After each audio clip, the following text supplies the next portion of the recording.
Ladies and gentlemen, boys and girls, the very first woman to ever catch the double-double on the flying trapeze. The one and only Katie Sokolowski.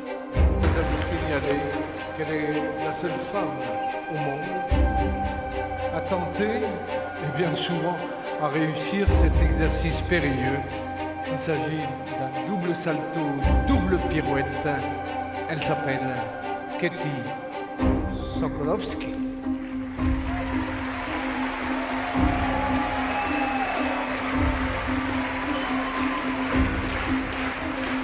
Katie Sokolowski ist übrigens die weltweit einzige Frau, die den doppelten Salto mit Doppelpirouette ausführt.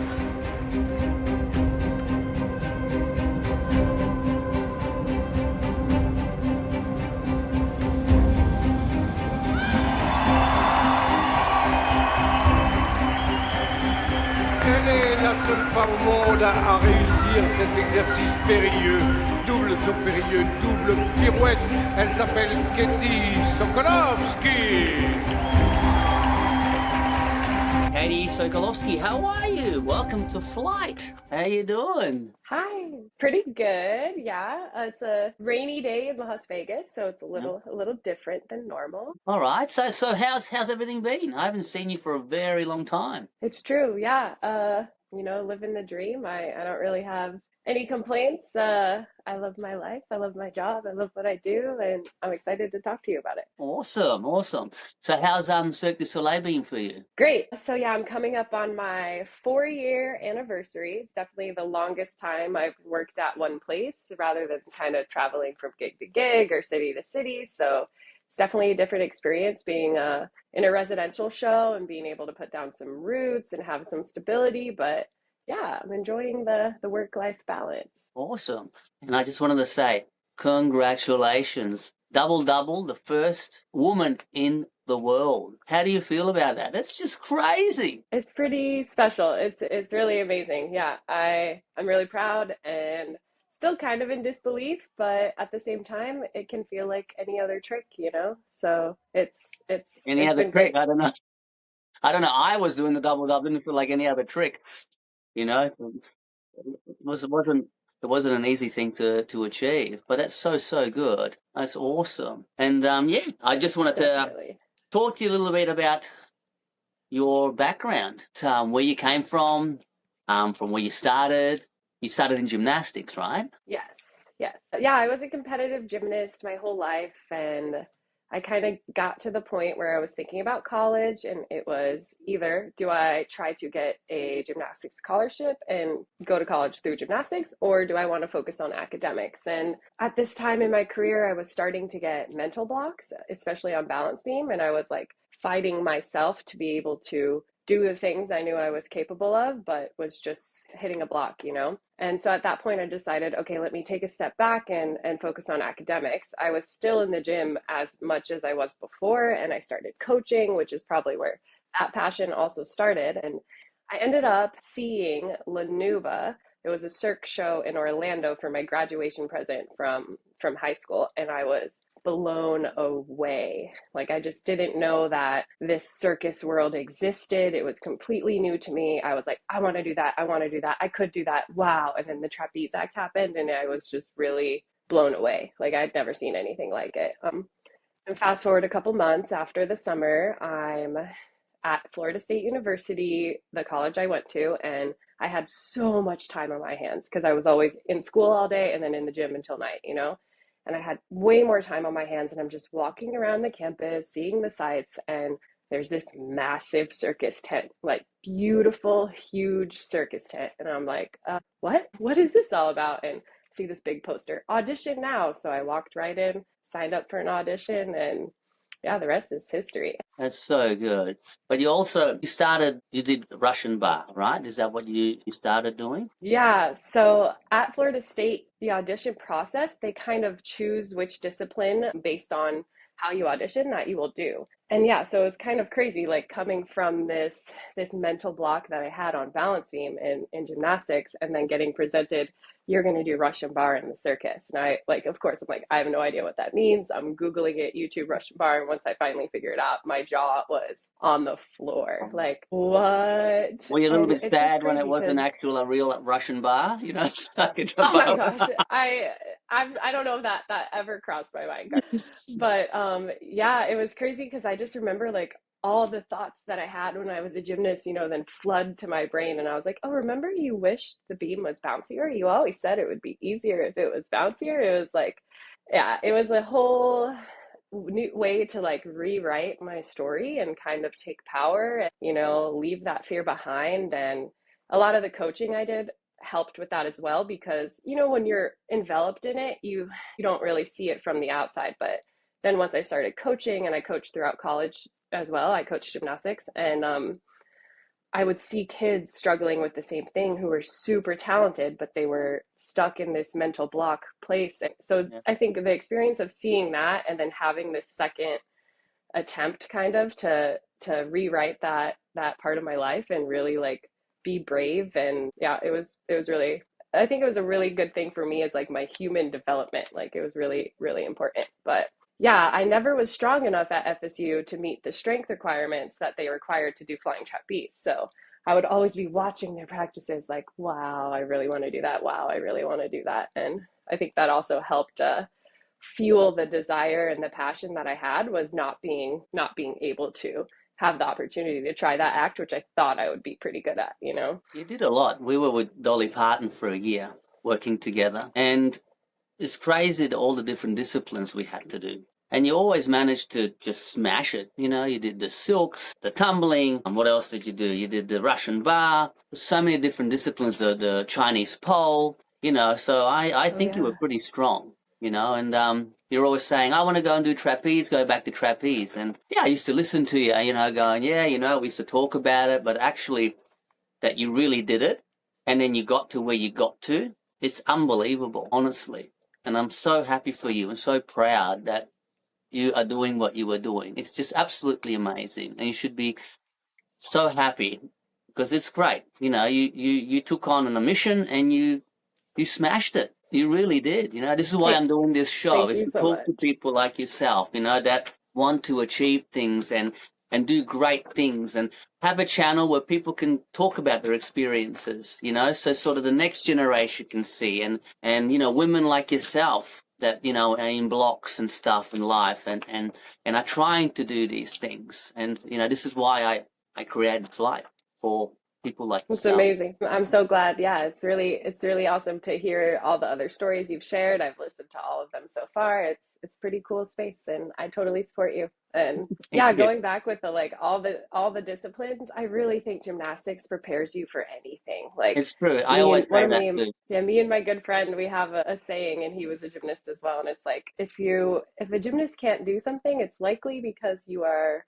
explaining it incorrectly or saying you need to say it in a different way. But no, I also think like the more opportunities you say yes to, even if it's outside of your comfort zone, even if it's a discipline that you haven't done before or haven't trained before, I just think saying yes and being open to learn and try new things is huge, not only for your awareness in the air, but just also for being versatile and like marketable. And yes, I knew trapeze at that time was like my passion, but I was getting job offers for other stuff. So I said yes, like, let's go. I'm here for it. Oh, it's great. But so when did you start? So here I have a few lists. You flew with some iconic teams like Cortez, Almas, Royals. How did those experiences shape you in what you were doing now? It definitely made me who I am and made me who like the flyer I am. I think, there's all this like debate of is flying trapeze a art or is it a sport? And the answer is always going to be both, right? And the cool thing that I think makes it more of an art is there are so many different ways to do the same thing.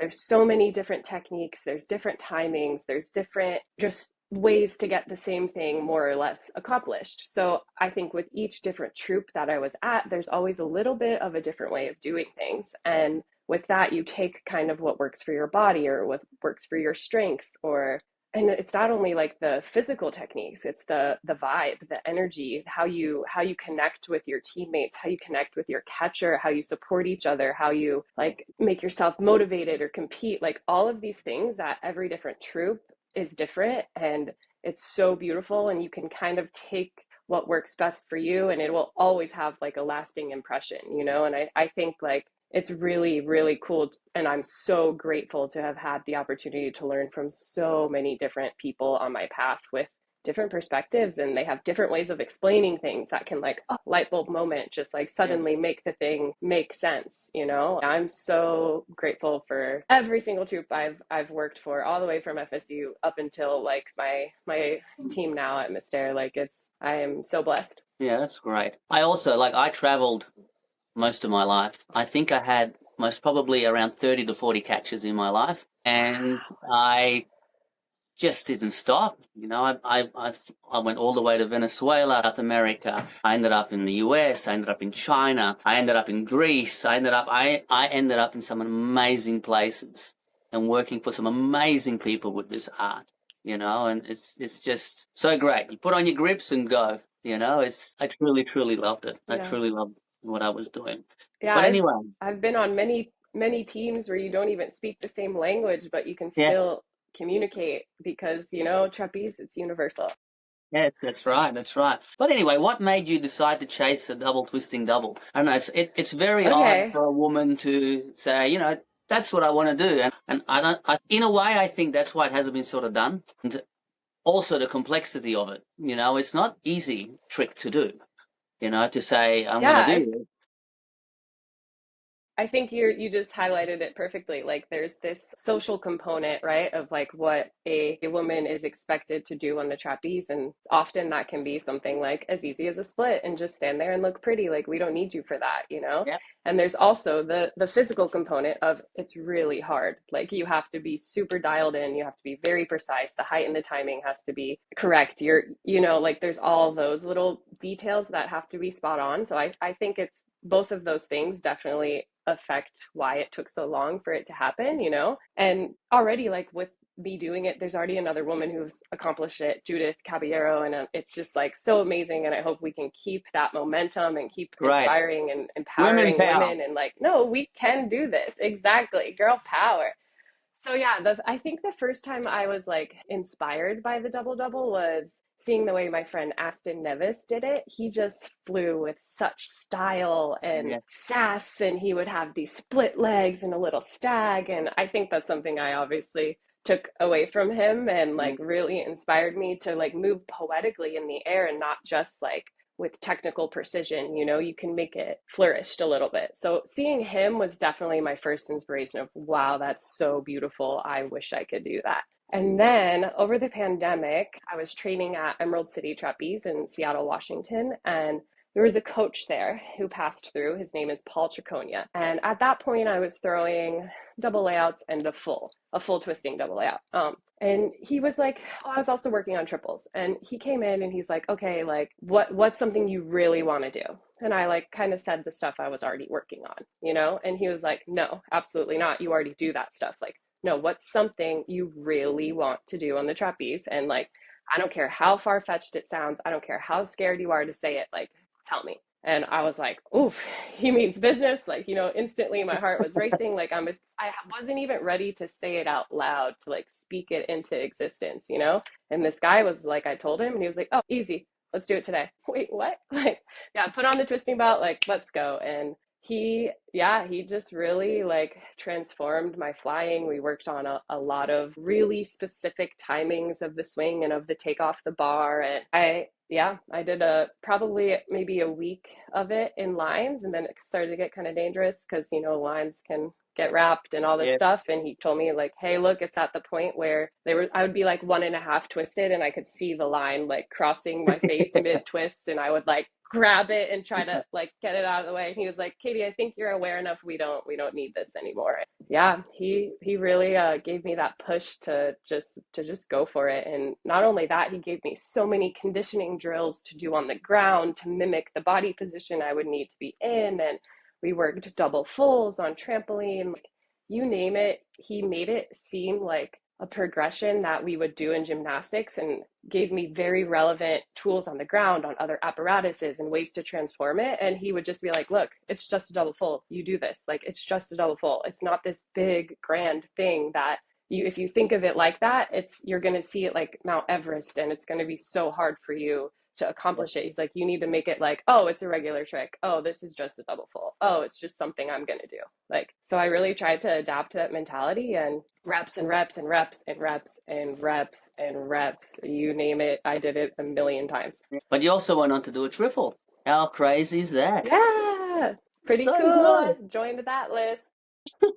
That's so good. Yeah. Well, how did you mentally and physically prepare to catch it, and what did you feel like when you finally did it? So by this time, I was at Cirque du Soleil in Mystère, and I had a really amazing team around me and a really, really amazing catcher who also really, really wanted to catch it. My coach, Richard Galvis, was huge in helping me accomplish this, and really it just became like trainings were no longer for doing skills that I would do in the show. It was just for double double, and it was like figuring out the timing and the height that Peter Day-Twin, the catcher who caught my first one, and it was just like reps on reps on reps, and like I'm telling you, we just did it over and over and over and over. And then once it started to get close, then I would start to try to like grab at him, like, no, I want this so bad, and I would start to be desperate, is what we call it, you know. And it's like, Katie, you've already done the hard work. Just stop. Leave your hands. Let me catch you. And I think that morning that I caught it, Peter told his wife, Gisela, he was like, you got to come to practice today. Today's the day I'm catching Katie's double-double. And I think the night before, Richard also told Peter, like, come sleep good tonight, Peter. Like, tomorrow's the day. Like, it's happening. And so actually that day at practice, we had like a pretty large crowd of people coming to watch, which as soon as like I saw people in the crowd, I was like, oh, okay, like everybody really, you know, I gotta really, do it now. yeah, I was like, everyone really thinks this is going to happen. Okay. And I was like, you know what? It's just another day. I tried to take off that pressure. I tried to like keep blinders on, you know. I was just like, you need to just focus on yourself and Peter and do what you know how to do, what you've been doing. And it was like, I think it might have been the fourth one. And it was like hands rip out, hands rip out, hands rip out. And then we just stuck. And I just remember like in that moment, like, this is real. Like he just caught me and it didn't feel heavy. Like it felt like smooth, and I could hear, like normally I don't hear people when I'm flying. Like I'm very focused in the moment. I could hear everybody screaming. And then like, I think to create a little safety net, Peter gave me a little extra distance to the bar because he was like, no way in hell are we going to let anything mess this up. And yeah, I got back to the board and I hugged Richard, my coach. It was just like, I don't even have words to explain that moment. I teared up a little bit and I was like, I'm done for the day. Like, we're going to leave it. We're going to leave it there. Like, so good. Yeah. I know the feeling when day. you first catch your first trick. I caught my first triple. I was 14. And wow. like, I don't know, when I caught it, it was just, I still couldn't believe it. You know, it was more of a bet though, for me. Like it was always, my cousin Robbie, you know, Robert Urban. Yeah. He always says, all right, you do this, I'm going to buy you something, you know? So he sort of gave me an incentive to do stuff. And I was going, all right. So there was this Sega Master System back in the day, and I really wanted this machine. And at the time, it was like $300-$400. It was a lot of money back then. He goes, all right, if you catch the double on the flying, I think I was like 10 or 11 at the time, he says, I'll buy you that machine. I went out and smashed it in 4 days. So he had to go out and buy it for me. And the same thing went on with the triple. And I wanted like this monitor. And the monitor like brought out all the pixels. It was all clean and all that sort of stuff, you know, and it wasn't very cheap at the time too. He goes, all right, listen, if you catch the triple, we'll go out and get that monitor. So I was pushing it. And like I caught it within 8 days of wow. when he said do it. So I had to go out and get me this monitor as well. But there was always an incentive, you know. And my cousin Robbie was very tough on me. He was very, very tough. And, you know, and I think who I am today has got a lot to do with how he pushed me and trained me. You know, he put a lot of effort and a lot of time. And at the time, you know, I thought it's a little bit tough. You know, it was a different kind of style of teaching. But I truly believe he helped me become the performer that I am today, so it's different kind of push, the support, and you have fantastic Yeah, support over there, and you can't be in a better place. You have a fantastic training facility, you're around fantastic people, you're with people with so much knowledge, with so many different variations of techniques and families. And so you're very lucky and very blessed to be able to be in a place like that, and I feel the same way. Yeah. And like you were talking about with Robbie and the discipline you had to learn at like such a young age, right? And I think that's where like gymnastics came in handy for me. It taught me that discipline, but how to do it intrinsically, like without a monitor as an award or a reward. And like you from a young age, I think that discipline was taught to me, and I'm really, really grateful for that, because if you stay focused and you stay on that, like you can go so far. But needless to say, it's going to be hard. Like what we do is so extreme, and you have to learn how to fall before you can learn how to fly, and you have to explore all the wrong ways to do it before you'll get it right, yeah, so it's just like, do you have that grit, do you have that determination to keep going after failure after failure after failure? Because oftentimes it doesn't happen in 8 days like you said it did for you. Like you have to really want it, and you have to really work that's the for prime it. example. You are the prime example, for all women around the world. And you don't know how happy I am to be able to talk to you and share your story to everybody in the world. You're just absolutely amazing. And what you have done is incredible. Honestly, I'm very proud of you. Thank you, Carlo. It was hard. I'm proud too. Yeah, Monte Carlo was unreal. The That's fact another that we made question it I wanted happen to in a ask too. You ended up in Monte Carlo with it. It was so good. I like to hear about that. Yeah, well, it was really difficult leading up to Monte Carlo. I started to have a wrist injury in October, and the performance is in January. We didn't have our catcher in town until sometime in October or November, probably November. So Right? we had very little time to pull together this act and train with a new catcher who I've never flown to before, trying to make history, and with pain that I've never felt before while flying. So it was really tough, and all of the like I was trying to be realistic, and all of the signs were saying like this isn't gonna happen. Like, I'm feeling this pain. I haven't trained with this catcher. We don't have our full team here yet. And it was really circus magic. Like it was circus magic. Well, you It was smashed it. probably we already had shipped the rig off. Like, bye-bye. See you in Monte Carlo. And we still hadn't, me and Ryan still had not, Ryan Schneider, we still had not caught a double double. And it was the week before we were leaving. And all of a sudden, they stuck, and we were catching them. We were catching them, like with that I momentum. saw And I it. was I like, oh, jumped through thank the God. roof.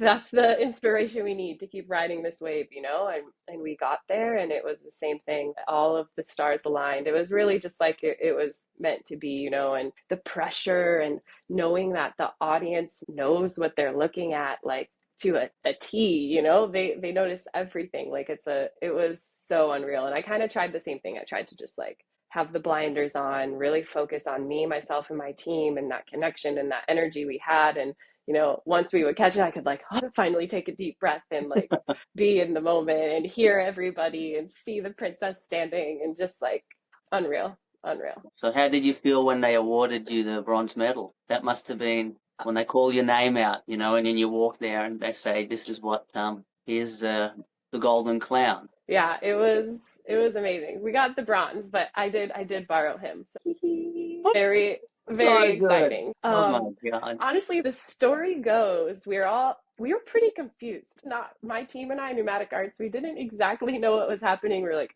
are we getting the awards tonight? Like, is that happening right now? Is this just a party? We were a little confused. And then all of a sudden you see all these trophies brought out, and we're like, oh, it's real. It's happening. Okay. And there was this one that looked like a shooting star, and from across the ring, I was like, guys, look at that. Look at that trophy. It's so beautiful.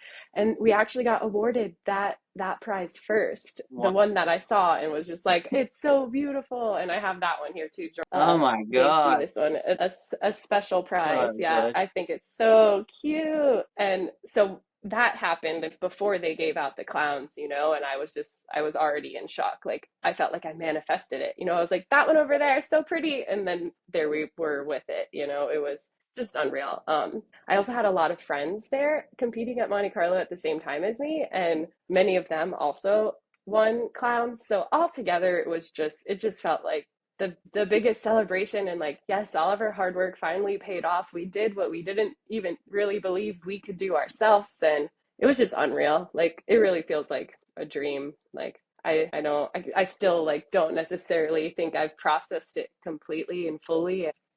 Yeah, it was You did, you did magical. amazing. You know, like I said, when I was watching you every single day, I seen your work, I said, this girl's pretty good, you know, and I did not ever think really that, you know, you set out on a goal and everybody says things. And a lot of people say, yes, I'm going to do this, I'm going to do that. But you actually, what's the word? Walk the talk. You did it. You went out and you smashed it. That's so good. It's unbelievable. I'm so happy for you. The stars aligned. The stars aligned. It happened. And so what's next for Katie? What's your plan, your future? What you want to achieve? What it is that you are wanting to do? You know, I assume the Yeah. quad. You got the Honestly, I strength have for it. no desire. So like, even to do a triple tuck, like, was never like, in gymnastics I was very good at piking. Like, tuck was a foreign thing to me. I skipped double tuck on trapeze. Like, I'm surprised that I can catch a triple tuck, honestly, like, because it is very unnatural for my body. But honestly, that just goes to show you, when you surround yourself with people who believe in you, can help get you there. Because like Richard Galvis, give him full credit to the triple somersault that I do, because I would not be able to do that. And we did triples on trampoline. It was just like endless of trying to get this foreign technique into my body. Okay, though, what's next? Yeah, I have one more dream trick that I want to throw at least to the net, but I can't just like lay those cards out on the table, Carlo. Like, you guys got to follow Hey, you got to me do it. and stick You got to do it, around. man. And yeah, if I say it out loud and then it doesn't happen, that's bad juju. I can't do that. But no, honestly, I'm feeling a different way. Like, I've always like pushed, and that was all I knew. It was a lot of the attitude of, as well as people being like, "Oh, you won't be able to do that. Like, girls don't do that. You're too tall for that. You're too big for that." And I kind Yeah. of used that as like this motivation. Like, watch me. Like, you think that? Watch me. It just like kind of fueled me to push harder. And now I think with some of the accomplishments I've had, and I don't have that resistance anymore, I'm kind of learning, honestly, to do it for myself, to listen to my body and kind of do it at a slower pace, and like kind of see the long term. I mean, I think it also comes with like getting older. So like, my perspective is definitely shifting. Like, right now I'm kind of going backwards actually in my tricks, and trying to focus on like really strong technique. I mean, because one of the coolest things about trapeze is it's not going to be the same every time, and I think what makes Sure. someone like a really, really great flyer is being able to adapt to that in the moment, even subconsciously, or in propriocept to get around and make it happen. And I feel like right now I'm in a stage of propriocepting to make things happen that they shouldn't be able to be caught. And so I'm kind of like, okay, let's take a break, let's step it backwards and kind of refocus on technique. But we constantly will go through these cycles, and It's I'm just true. trying to accept that and flow with that, and realize that I don't always have to be pushing to the max. Like, if I'm doing something lesser, it's still beautiful and worthy. And Yeah, but of you course there know comes a limit too. I was pushing it, I was younger, I was stronger. Towards the end of my career, I slowed down. I didn't do big things. I yeah, was trying to quad for many, many years. Like Alfredo Silva said, he used to come and watch me in France. I was one of the first ones. Well, not the first, but in that period of time, in those years, nobody was really doing the quad. There was one or two people. And I was doing 4 shows a yeah, day, sometimes 5. and And still training. Wow. and I was throwing it in the show, every single show. So it was tough. I was tired, and I think if I was around the right people at the right time and my mentality was right in the right place, I'm sure I could have caught it, because I spun that like crazy, and I was high and I opened in the right place. I was just not mentally in the right place. And so, but I took it all the way to the apron many times. It's That definitely counts. it's definitely a beast of a trick. There's so much impact there, and the fall is great. And that last somersault, when it falls and you open and bang, and that rip right there at the bottom, it's tough to hold. you know, and Oh yeah. I wish I would have been around people like the Caballeros and all that sort of stuff, you know, to be able to get a little more of a hand. They came and watched me a few times when I was at Circus, you Wow. know. I was in Reno, Such an honor. you know, so it was great, you know, and also, you know, I was with Cirque Yeah. as well. I worked with them for a few years. That was a fantastic experience, you know, and with Ahmed Tunisiani, I think he's one of my favorite flyers. You know, he's just got so much power. He just launches and he's gone, you know. It's like he's up in Mars somewhere, you know. It's like see you later, you know. And beautiful too, you know, beautiful to watch as well. Yeah, so like with all of that, like yes, I still have goals for myself flying and some a dream trick, at least one of them in there. But I'm also, you know, kind of transitioning into like I really this community is really special to me, and also the women in this community are really special to me, and I have a passion for coaching. I think I'm pretty good at it, and so I also have this thing on the side, and I like to try to see how I can help other women be inspired and empowered and reach their goals and give them the tools and the support that they need to do so. You know, so Yes. I'm really also interested in that avenue of this industry and artistically as well. Like I think I have a really good eye for that and choreography and you know putting together an act. So I think there's a lot of room to grow still, and I just gonna keep my brain open, stay open-minded, and you know But like I you've said done a earlier, lot. say yes. Like You've done a lot. So you have a lot of things to give, you know, and you know, even football stars, soccer stars, you know, everybody, you know, you have your career, you know, enjoy it while you can, you know. It's like go for it. And then you slowly start transitioning to other things, you know. And right now, like I said, for me, I did flying trapeze for 25 years. It was my incredible. outlet. It was me. It was what I know, you know. I actually went after 9 years. I went through a triple and a double A out after 9 years just not long ago. I just said, you know It's what? like riding a bike. Let's just do it. I was sore And for then the about next day I couldn't lift my that's arms. right. I was sore for about a week. I was like drinking my coffee, but it was well worth it. It was great pain. It was great pain. But There's last but not definitely least, something to say. and this is a question I really want to ask you. What would you say to the next generation of young flyers and performers coming up now? Because everybody is really watching you. You know, you are the pinnacle of trapeze women, I believe, at this moment in what you've achieved. Oh, and that's not just saying Awesome. it, you're saying it from a flyer to flyer, old flyer to new. Well, I What would you really say? appreciate it. Thank you for the compliment. It's very meaningful, especially coming from you.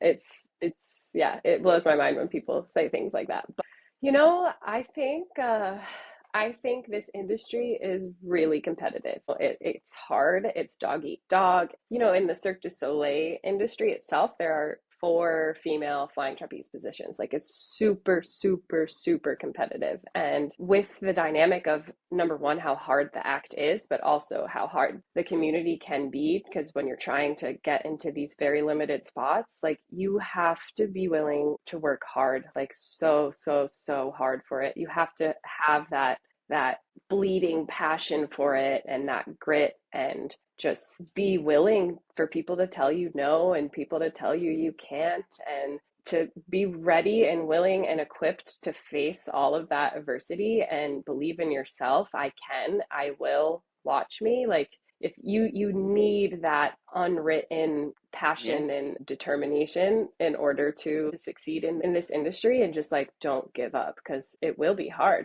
I mean, look at the physics of what we're doing. It is unnatural. Humans are not meant to do it. You are literally defying gravity, so yes, you got to want it.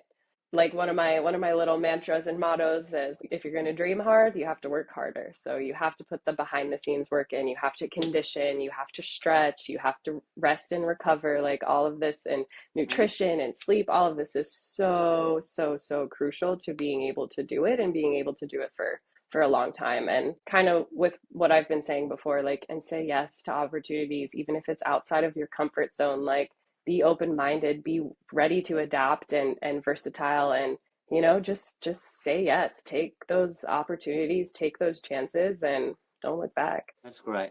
That's such good advice. And I'm sure you're not done. And I believe you're going to be headlining with something different very, very soon. I'm really looking forward in seeing what you're gonna do next. Thank you, Carlo. Yeah, we'll see. The future is ours to write, you know. So And look, again, I want to say thank you for doing this. And I've had so much positive feedback. And I wanted to thank everybody, you know, that's out there that's supporting Flyte and giving a place for everybody to tell their story. And for me, it's become my passion in speaking with amazing people like yourself that, you know, are achieving things or have achieved things, you know, and keeping their legacy. That's why it's like legacy in motion. Your legacy is still in movement. And this is what it's all about. And I want to thank you. We love you. We think the world of you. Me and my wife, Dinny. You know, you're an amazing person, an amazing woman, and such a great friendship. And we enjoyed every moment working with you for like a year with Dolly Parton. It was great. Sometimes I don't know how I would have done it without you, you know. You're very, very great, a great friend to us. well, I want to thank you for creating this platform to hear people's stories and, you know, reflect on the past, be nostalgic, but also like how we can empower and inspire and motivate the new generation because this industry is booming and has so much potential. And you know, it's really special that you've made this, and that's the underlying thing is right, the people you meet and the connections you make and lifelong friendships for just a random contract that you never know what's going to happen and who you'll meet, and it's life changing and just so special. So I'm super grateful to you, Carlo, and yeah, thank you so much for having me. Thank you, Katie. All the best to you, and you know, keep shooting for the stars, like your little star you got there. So good. Love you, Katie. All the best, and I'm hoping to see you sometime in the near future. We'll come and visit. Let's go. All right. See you soon, Carlo. Much love to you as well, and thank you. Bye. Bye.